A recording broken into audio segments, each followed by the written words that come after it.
the AI ChatGPT side.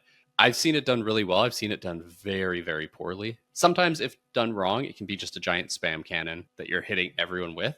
So what are some ways that you're thinking about using that, in the sales cycle? Well, some ways that I've used it, but I've coached some of my customers to use it is, and again, I'm not super sophisticated on it. I don't do any of the, marketing cadences and all that type of stuff.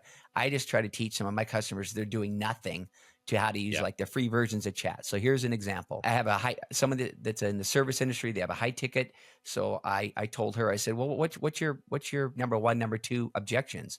And she said, oh, this and this. I'm like, oh, okay, perfect. So I put in a prompt. I won't bore you with the prompt, a specific prompt about who she was, owner, the type of industry, what location. And then I redumped it back into chat saying, make this prompt better. And it made it even better.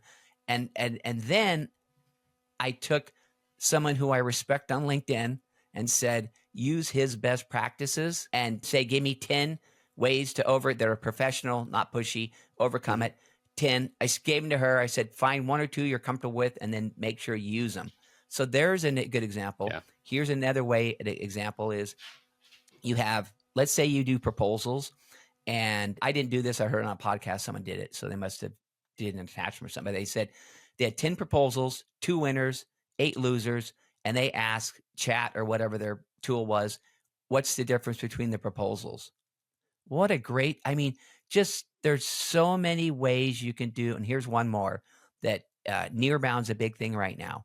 And I've preached about it. Nearbound just seems like a more holistic way of what I've done forever. But here's a good example that I just did on a speech I did this year. I did it last year. I said, referral partners are crucial nowadays. So you ask chat, again, get real specific who you are. What would be great referral partners for me? Give me 50. The exercise is not to think all 50 are good, to glance down the list and try to find 1 or 2 that you go, wow, I never thought about that. They would be great partners. And then do the same thing and say cross-marketing partners. And then the reach out is super simple because now you're reaching out to these people, not selling them, just saying, hey, I thought about it. You guys have our same customers as we have. I think it would be a great partnership.